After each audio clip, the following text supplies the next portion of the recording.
Hoje a nossa série Fé e Ciência está extraordinária e super especial.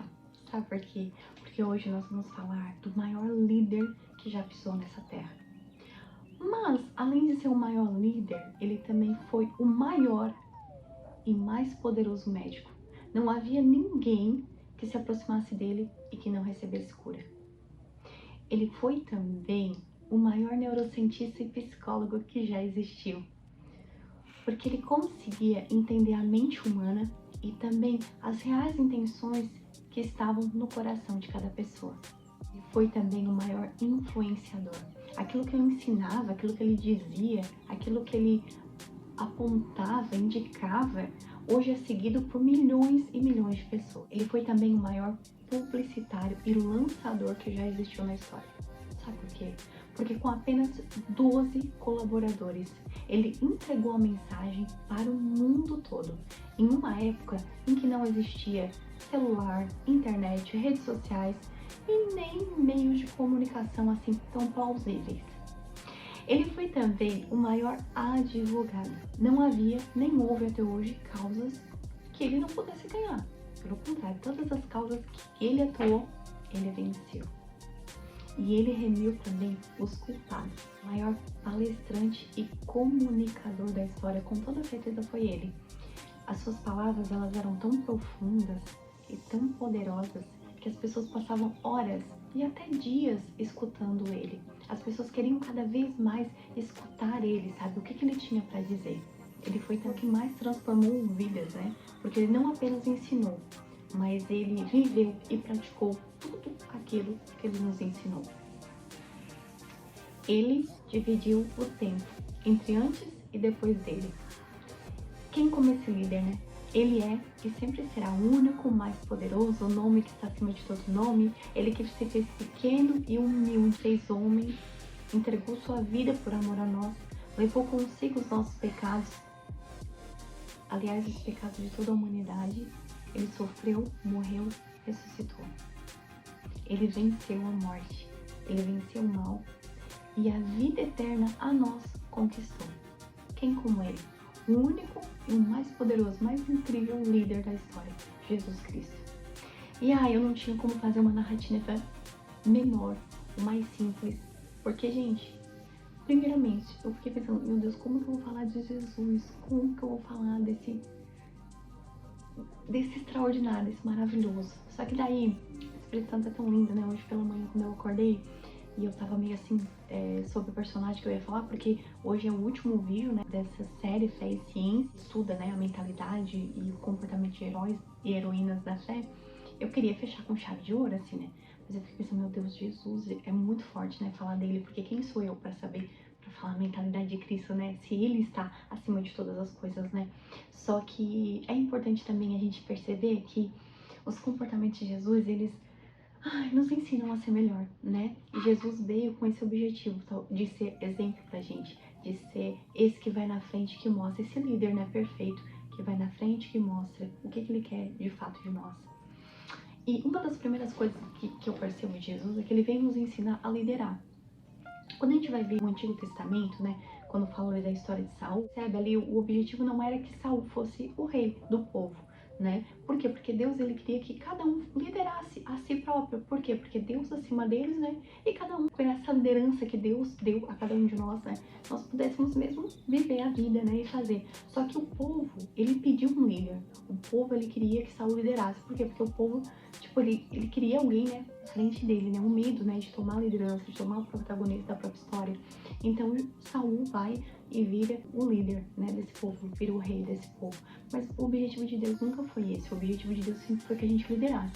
Então, quando eu olho para a imagem de Jesus, ele vem, né, esse líder perfeito, o maior de todos, ele vem nos ensinar também a liderar a nossa vida, sabe? A não ser essas pessoas que seguem os outros, querem ser como os outros, sabe? A gente não nasceu para isso, a gente nasceu para ser a gente, né? Com essa maneira singular, única que Deus nos fez. É muito importante, claro, que a gente se inspire nas pessoas, né? Ainda mais se as pessoas se inspirarem em Cristo. Mas que a gente não queira ser como essas pessoas, mas que a gente queira ser quem Cristo nos criou para ser, né? Que nós possamos de fato ser quem Ele nos fez para ser, sabe? E que se a gente puder realmente querer ser igual, que a gente queira ser o modelo de Cristo, né? Porque ele veio para ser o nosso maior modelo. Outra coisa que a gente aprende também com o comportamento de Jesus é o quanto ele queria agradar a Deus, né? Tudo, absolutamente tudo que ele fazia era para agradar a Deus. Tanto que lá que em Lucas 22, a gente vai ver que Jesus ora 3 vezes, né?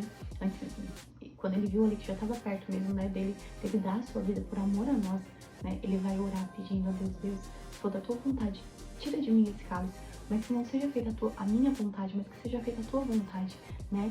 E a gente sabe ali, né, gente, que ele suou sangue, né? Tamanho era o medo de Jesus, tamanho era a tristeza, a aflição de Jesus, né? Não medo, porque ele era o próprio amor, mas a aflição que ele passou, né? A ponto de suar sangue. Então, tipo, imagina ali como ele não se sentiu, né? Oh, meu Deus do céu, assim, tudo que ele fez por nós foi tão forte, foi tão grandioso, né? E, tipo, ele ficava o tempo todo com esse objetivo, que era realmente agradar a Deus, né? Ele deixou de agradar a si próprio. Ele, sendo Deus, grandioso, poderoso, se fez tão humilde, se fez tão pequeno para levar consigo os nossos pecados, para que a gente pudesse, né, ter os nossos pecados perdoados, os de ontem, os de hoje e os de amanhã. Todos os nossos pecados já foram perdoados, né? Nós podemos, de fato, viver em paz. Por quê? Porque com a graça de Cristo, de Jesus Cristo, ele levou consigo os nossos pecados, ele venceu a morte, né? Ele nos trouxe a vida eterna. E é interessante perceber que Jesus orava o tempo todo, né? Você vai ver que nas escrituras, lá nos evangelhos, vai dizer, vai mostrar o tanto que Jesus orava, o quanto ele parava para orar, né? E essa conexão que ele tinha, né, com Deus Pai, né? O próprio Deus, né? Deus Filho, Jesus Cristo, mas essa conexão tão poderosa que ele tinha, ele sendo Deus, o quanto ele parava para orar e para escutar, né? A Deus, ao Pai dele, aquilo que ele tinha para falar. Tipo, isso é tão lindo. Então a gente aprende também a importância da gente estar conectado com Deus e orar o tempo todo. E orar o tempo todo é o quê? É conversar com Deus até mesmo na nossa mente, né? Você vai fazer alguma coisa, ai, Espírito Santo, Deus, né? Hoje a gente tem o Espírito Santo, depois que Jesus vai, ele traz consigo o Espírito Santo, né? Mas é tão importante a gente perceber, assim, tipo, Deus, certo, eu tô fazendo certo, eu devo fazer isso, eu devo fazer aquilo, Senhor, vem comigo, fala por mim, me ajuda, me dá sabedoria, me dá discernimento, né? A gente orar, essa coisa de orar o tempo todo, né? A gente também aprende com Jesus que Jesus, ele sabia muito bem quem ele era. E ele não permitia que ninguém tirasse ou mexesse na identidade dele. Isso a gente vai ver lá em Mateus 4, quando ele passa, né? Claro que muitas vezes ele falou ali, eu sou filho de Deus, né? Ele fala, ele sabe quem ele é. A gente vai ver quando os fariseus ficam ali tentando encontrar pecados em Jesus ou fazer com que ele fale alguma coisa para tentar culpá-lo, né? E a gente vai ver o tempo todo Jesus, né, sendo firme na sua identidade, lembrando que ele era o Filho de Deus e a forma com que ele fazia e agia.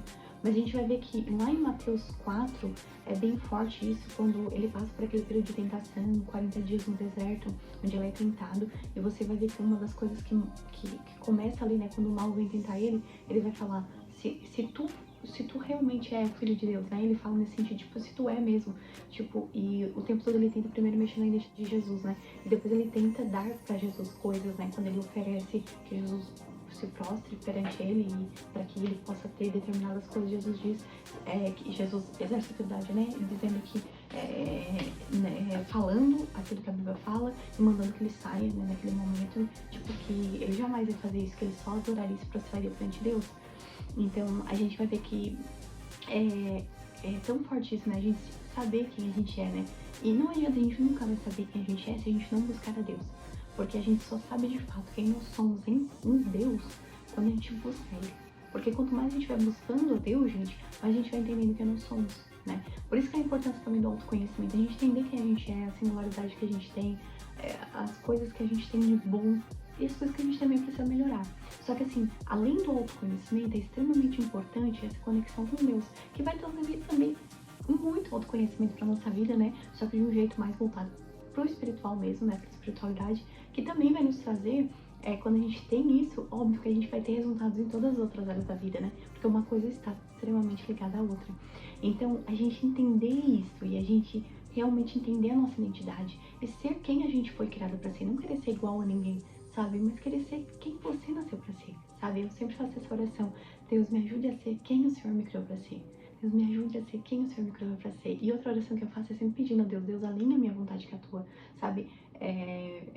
Pedindo ao Senhor mesmo que eu possa fazer aquilo que agrada o coração dele, que tudo que eu fizer que seja pra honra e glória dele, sabe? Então, são orações importantes que a gente vai pedindo, Senhor, alinha, né? Eu não quero sonhar com sonhos que não vêm do teu coração, eu quero sonhar, quero desejar sonhos que vêm do teu coração pro meu, porque os sonhos de Deus sempre vão ser maiores do que os nossos, sempre vão ser melhores, né? E Deus, ele vê o nosso amanhã, ele sabe de todas as coisas, ele sempre quer o melhor pra cada um de nós.